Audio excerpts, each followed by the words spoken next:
I'm going to be covering absolutely everything that you need to know when it comes to digital products operations. Honestly, I wish I had this video when I started my online content agency. I did over $400,000 in 2023. And most importantly, I wish I had this when I began to build out my digital products and my coaching services. Because I really don't think that there's any video about this online. We got the funnel maps showing you how to set things up, but no one talks about every tool you need, the people you should hire, how to manage them, how to not be an employee within your digital product business, and setting up a content flywheel.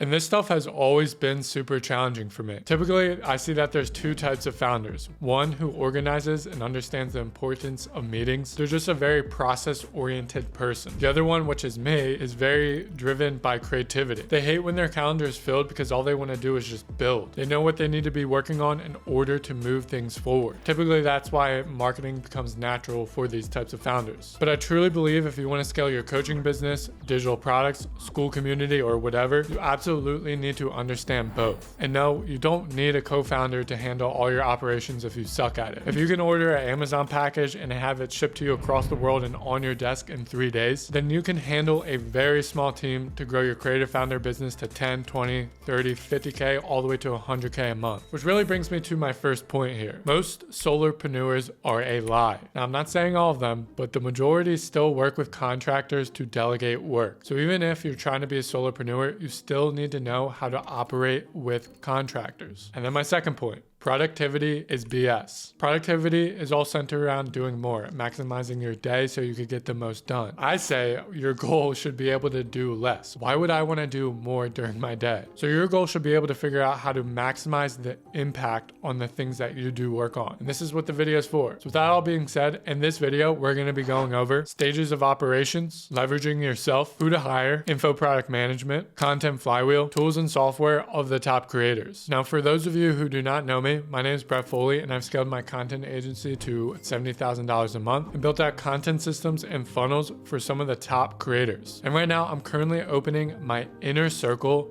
that helps out creator founders to scale to $20,000 a month. So if you'd like to join, see if you're qualified to be let into our inner circle where there's a bunch of top creators all building amazing online businesses. Check that out by clicking the link below. All right, so now we're going to be starting off with chapter 0, stages. I came up with this chart here. Before we get into who to hire, what tools to use, how to do a content flywheel, know that there's stages to building out operations and systems within your online business. There's no point in hiring a team if you're not making any money. And looking at the chart, around the 10K to 20K a month mark is when you start to develop your team so you could buy your time back and also help you scale. In this video, I'm going to be breaking down the entire operations and systems from somebody who's at 50K or 100K a month in their info product business, as this is what you will be building towards so you can know like what things are supposed to look like. But just know there are key times to implement systems, tools, and employees within your online business. And this video just serves as a guide on what you should be building towards. Chapter 1,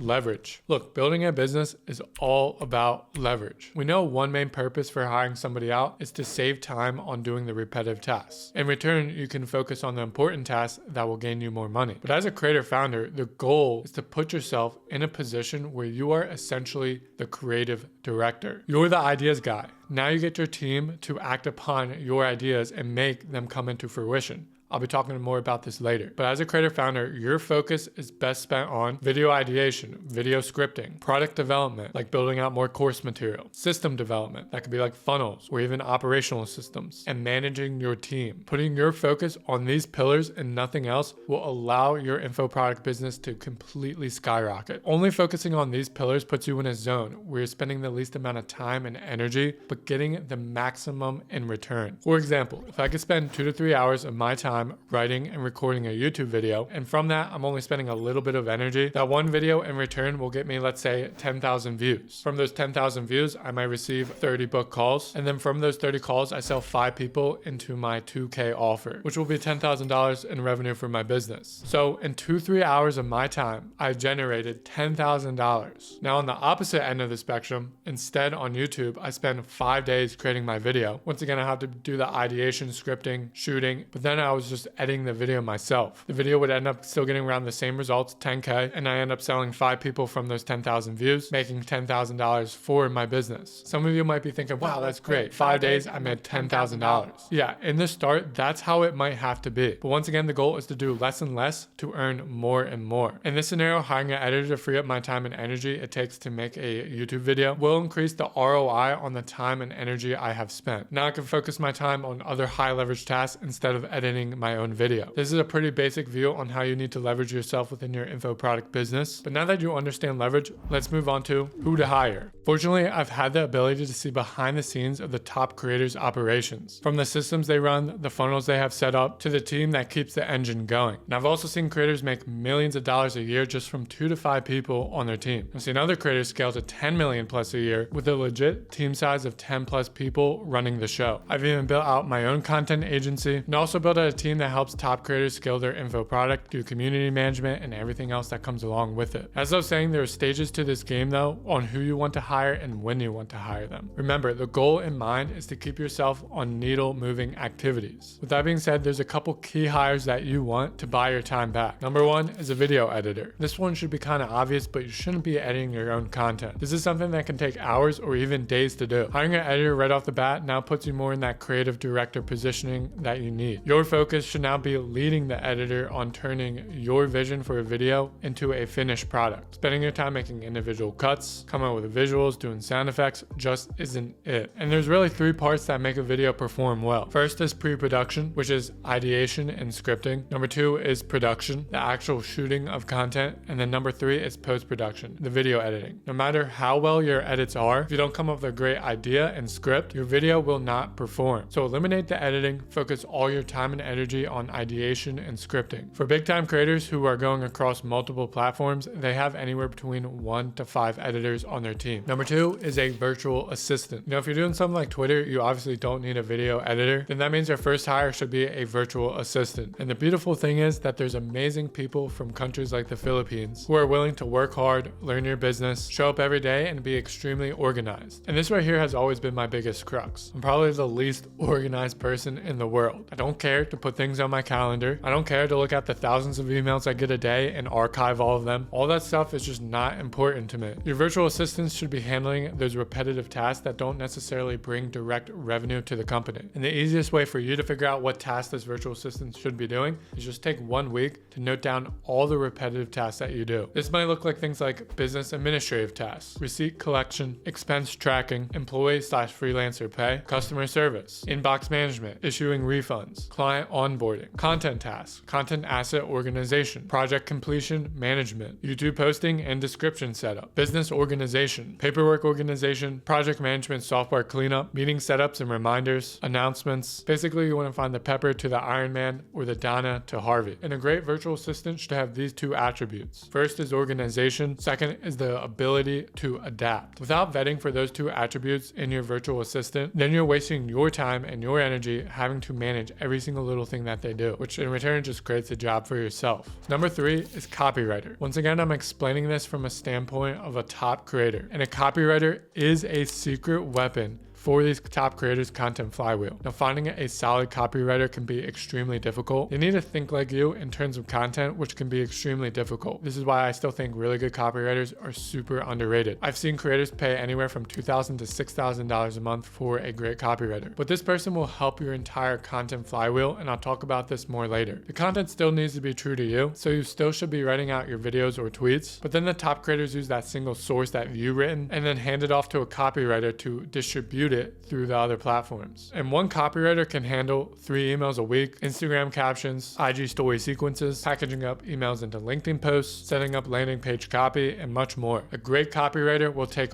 all of this off your plate. And really what I'm saying is that they're a secret weapon to these top creators. Most people don't know this. Number 4, appointment setter or DM manager. This one's another secret weapon for those that are on Instagram or X that not too many creators out there will talk about for free. Having an appointment setter in the DMs is there to nurture nurture your following. Spending your time nose deep in messages isn't actually where your time is best spent. Yes, as a creator, you should actually be responding to people, but a DM appointment setter is there to specifically nurture warm leads. If somebody follows you, they're a warm lead. Then that warm lead is taken through a sales script from your DM appointment setter to book a call or even sell a product within the DMs. And the great thing about it is they're responding as you, the creator, because you have the ultimate authority within your DMs. It's because the people who follow you look up to you, and this boosts your conversion rates significantly. Number 4, customer success manager. Now, when you start to level up the sales with your digital product and start to obtain more people for your high ticket product specifically, in one of my last videos, I explained how you want to stack your offers for info products. But as I was saying, once you get more people into your digital products, you need someone to help manage them. The onboarding process, and most importantly, the customer success. This customer success manager pretty much becomes the FAQ section, the fact section of your business. They will refer the customer to material that will help them with a common question. And they're also responsible for monthly or weekly touch points with your client, making sure that overall the customer is having success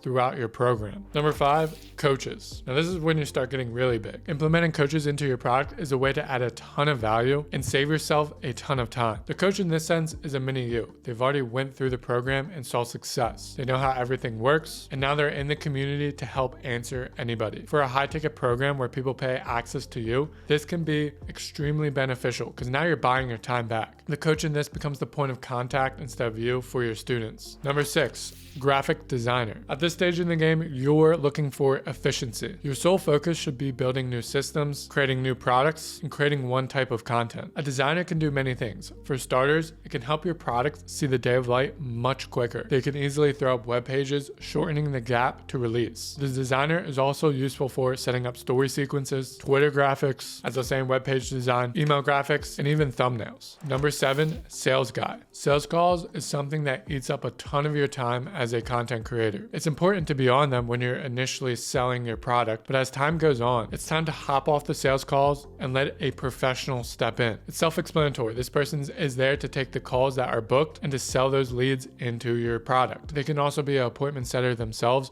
or work directly with one. For your salesperson, you're typically giving away 5 to 20% in commission from the revenue generated on the sales that they make. There's a lot of other things that this person can be doing, like setting up the sales operations, the tracking, the customer CRM. There's a lot that can go into it. But that's really it for a team when it comes to an info product business. These are what the big creators are operating with. And as I was saying before, it really depends where you're at with your business, who you should hire, what systems you should have for them, etc. And to be honest, you can literally scale to $2 million a year with one VA, 1 to 2 video editors, and 1 appointment setter / salesperson. That's all you really need. Now let's go on to info product management. So now that you got everybody hired for the particular stage that you're at with your info product business, management becomes crucial because the goal of hiring somebody is for them to ultimately make you money and save you time. But a lot of business owners end up hiring somebody, and in return, they just create a new job for themselves because they're micromanaging every single little thing that they're doing. Unfortunately, in this space, it doesn't work where you just hire somebody and all of a sudden they know what they're doing and they're going to solve all your problems. When initially starting my content agency, I ran into this exact situation here. Editors were sending in videos that had 50+ corrections on them. Virtual assistants weren't organizing things right. They're also telling the clients the wrong things. It was literally quite the disaster. If you don't have a great management system set up, this is then how you become that employee within your business, like I was. So there are 3 things that you absolutely need to avoid the employee zone. Number 1 is SOPs. Number 2 is key performance indicators. And then number 3 is team ecosystem. These 3 key areas are a great starting point to actually make your business feel like a working organization. People are working with each other.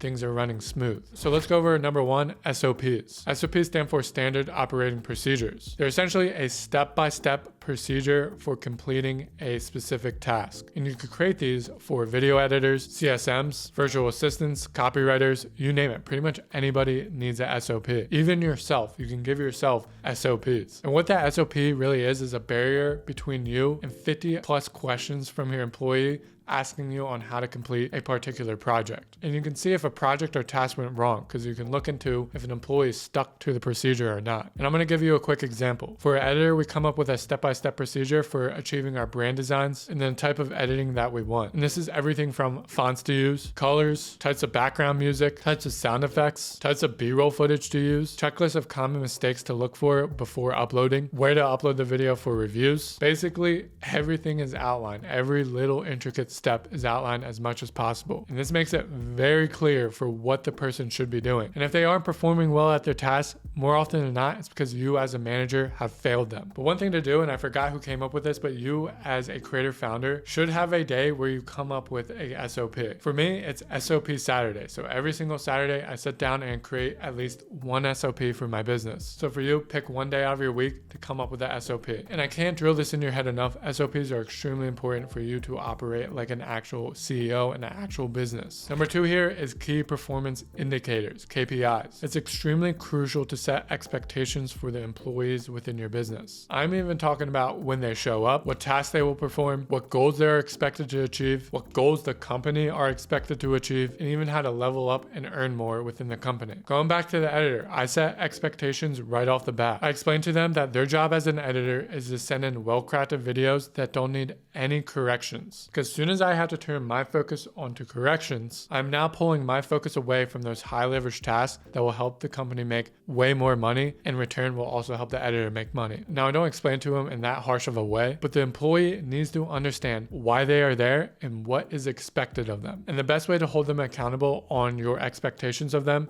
is setting up those KPIs. And what a KPI is just a reasonable goal that they should achieve in an expected time frame. For a copywriter that's doing emails, this may look like increasing the open rate from 20% to 30% within a month, getting the click-through rate to increase by 2%. And it can even be things like just general writing improvement. You want to make these obtainable and not ridiculous, otherwise you'll just stress out the employee. And each time you have a meeting with the employee, you can go over their KPIs, talk about how they are hitting them or how they are not hitting them. It keeps things on track and keeps everybody growing, which in return keeps the company growing. Number 3, team ecosystem. Having a team ecosystem is the dream scenario. It's how you get the company to scale and operate while you're sitting at a beach in Bali. For example, a couple of weeks ago, I broke my phone and the internet and cell data wasn't working while I was up in a lake house in upstate New York. The trip was around 4 days long. I had no cell service, no data, no Wi-Fi, nothing. By the time I came back to my apartment, I opened up my laptop and I was met with the best scenario possible, which was the company was still growing. I was getting sales for my info product, some content was still being made, and overall the employees were working together to implement projects and ideas. So basically the entire team needs to work together. You can't have the editor just sitting in a room alone, only talking to you. You needed to create that team atmosphere. Get others to set projects in place that move levers. Get others to talk to each other to figure out how to complete a project. And this is really how you go about it. So the first thing you want to do is become the master strategist. So you want to develop the strategy behind a particular system that you want to implement. Let's say you're going to be doing a workshop promotion for your coaching offer. So now how can you get the DM setter, the copywriter, the designer, the editor all to work together to complete a successful workshop promotion? So what you need to do is outline the strategy. Make it very clear. Set goals, timelines, each task that needs to happen in order to have a successful workshop promotion, and what even a successful workshop promotion looks like. And what it actually looks like is landing page creation, getting a video sales letter going, doing an IG story promotion. Then you will lay out who will handle each task and how the team should be communicating to get it done. Like the copywriter needs to communicate with the designer to come up with Instagram story sequences. The copywriter should also communicate again with the designer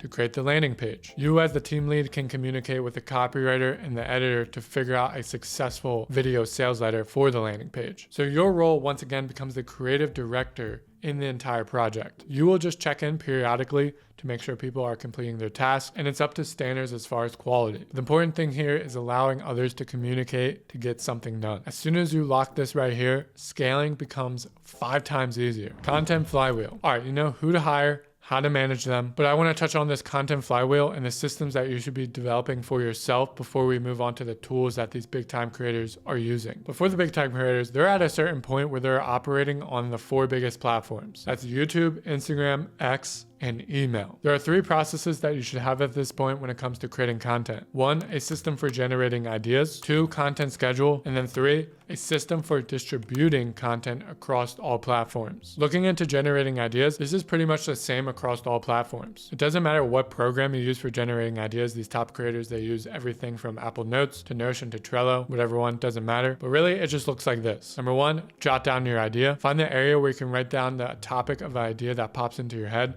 For me, this is Apple Notes. This is something that typically gets filled up quickly, and you can do this throughout your day. Number 2, scripting area. Here's where you take your best ideas that still resonate with you and build out the script. Number 3, record. Pick a day within the week that you want to record all the scripted ideas. Number 4, upload for edit. You need an area where you have all your raw footage and you need to pass that over to an editor. Number 5, post the video. Create a calendar for when each video is going to be uploaded throughout the week. This is the system that you want to develop. It's really not that complicated. Personally, I use Apple Notes mixed with Notion in order to take an idea and get it to where it's posted. Content schedule best practices. This is cliche, but when it comes to content, consistency is key. For starters, the more you post, the more of a chance you have of just gaining more views, and then of course, taking those views, selling them into your info product. But the second half of being consistent is that through consistency, you find clarity. The best way to get good at content is fail your way to your 100th video. That process there will teach you more about content creation than any expert out there, because only through being consistent with content,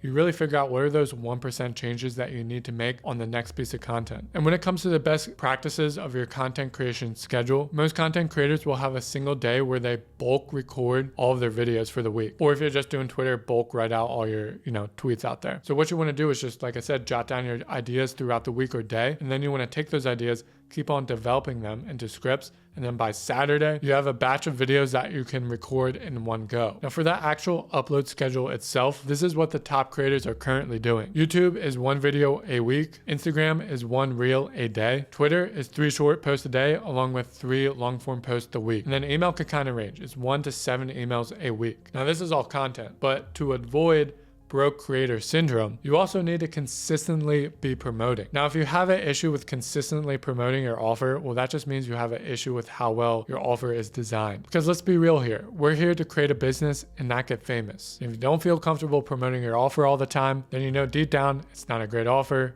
and you're not going to be getting any sales. But as far as a promoting schedule, this is a rough outline of what the top creators are doing. And it could also vary from platform to platform. So for YouTube, there's usually an offer promotion in every single video, along with a freebie promo in every other video. For Instagram, there's 1 to 2 high ticket promos a month, with 1 low ticket promo a week, along with 1 lead magnet a week. And with X/Twitter, there should be 1 lead magnet promo bi-weekly. For email, you want 1 call to action to a high ticket or even a low ticket every single email. This is a rough outline of what you should be following when it comes to promoting your offer. Too many creators are scared to do this, and they literally miss out on hundreds of thousands of dollars because they are scared. Don't be that person. And by the way, I should just say this, you only need 2 platforms to make over $1 million a year as a creator founder. More platforms can help, but I've worked with and talked to creators who are only using 1 main platform and 1 secondary platform to make over $1 million a year. And a main platform is something like X, YouTube, Instagram, and a secondary platform is email. So take your main platform and then make sure you have email. And that's because email is more like middle of funnel, and I explain that in other videos. But yeah, you just want 1 main platform and essentially email. And then there's a typical cap around $1 million a year when it comes to having those 2 things set up. So if you want to scale past that, that's when you need to start to introduce other platforms. All right, now let's go over a system for distributing your content across multiple platforms. To make things easier on how to come up with this content flywheel and distribution, I'm gonna just be explaining things with Instagram and email. But what we're really looking for is to maximize the value of 1 single piece of content. If you're gonna be putting all this time and effort to script, ideate, shoot, record, whatever, then you want to make sure you get the maximum return on your investment. And the best way to do that is just repurpose your content. I talked about before how these top creators work with a copywriter in order to come up with that really great content flywheel. So looking at this example here, let's say I script a video for Instagram. I would then want the script to be turned into an email. Now you're not brainstorming and writing out a completely new idea for your email. You can either have yourself just rewrite it to fit the format of email, or better yet, get a copywriter who specializes in emails to take that script script from your Instagram and apply the best copywriting tactics for email to that script. For Instagram, this could go even deeper. Each video can turn into a marketing message for your Instagram stories. A copywriter can take that video and create value posts for your Instagram stories and even end up creating promotions out of them. So quick recap, whatever platform that you're on, you should have a single area where you post a fresh idea and then take that idea and rework it for another platform. Creators I've talked to seem to be all over the place with this, meaning some creators develop their original idea on YouTube and then rework that for email. Others use Twitter to test their ideas, and then they take the winning ones and turn them into Instagram videos, and then they turn it into an email. Whatever format or platform you like writing for should be the thing where you just focus all your time and energy at, and then you have your copywriter rework it for the other platforms. Alrighty, let's get into the tools of the top creators. Let me say I am a big fan of automating things, but I'm not a fan of the solopreneur method as I expressed before. The future is in lean teams with software to fill the gaps. Gone are the days of big businesses, gone are the days of doing things by yourself, although that was really never a thing. But really, the info game is changing and small teams are necessary in order to succeed. But that's really for a different video. But for now, let's just get into the best tools to use for your coaching, consulting, info product, school community, whatever. These are the best tools to use for your info product business. Number one is Notion. Notion is best for team project management, company wiki, aka SOP database, and also lead magnet development. For project management, you want to create a system within Notion so each team member knows what they're working on throughout the week. Either you or the VA assigns these tasks, and the employee wakes up and they have a timeline of what needs to be done. Company Wiki. This is a database of everything about the company that every single employee can view. This includes SOPs, website passwords, vacation policies, software license, you name it. Anything about the company goes in this database. Lead magnet development. It's pretty self-explanatory, but Notion is a really great place to develop your lead magnets for a multitude of reasons. They just make it super easy to create a link so you can give that away as a downloadable. Number two is Slack. Now Slack is used for two things. Number one, company communications. This is where you handle all communications within the company. And to do this, you really need to set up three main things. One, a sign-in channel. This keeps people accountable so you can see when people are actually signing into work. The second here is project channels. Each project you have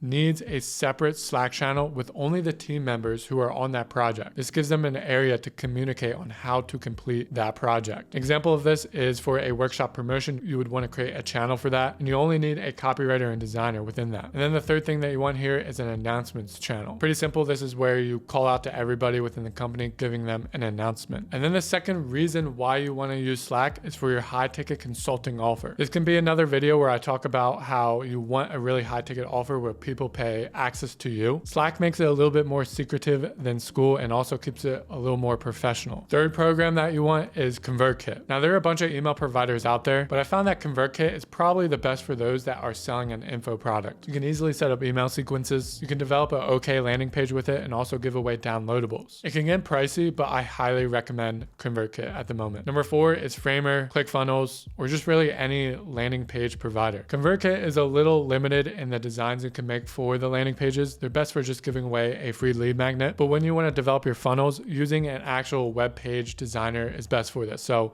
Framer, ClickFunnels, Webflow, they're all really great. There's even a free one called Card that is great for you to use. Whatever it is, you need a separate program that's specifically dedicated for making landing pages. I particularly like ClickFunnels because it's specifically made for info product sellers. Number five is Stripe. Stripe is by far the best way to collect payments for your high ticket consulting offer. Number six is School. School, in my opinion, is one of the best platforms to host your course on. It's just super easy to navigate. And if you have a low ticket course, this just makes sense because you also get the community feature, which is super popular right now. Now, if you have a high ticket offer, actually keeping your course on Notion is probably your best bet, as well as keeping that community aspect on Slack, as I explained before. Number seven here is Zapier. Zapier is obviously great for automating tasks. You can do your onboarding emails with Zapier. You can even have Slack automations, or just fill in those gaps that don't need a human touch and are super repetitive. And that's pretty much it. You do not need to go crazy with the tools. If you're on a budget, all you really need is ConvertKit, Notion, Slack, and Stripe. And that's a complete digital products operational guide for you to follow. Now, once again, if you want way more detail on this, come join our inner circle where I take you as a creator founder and help scale your online info product business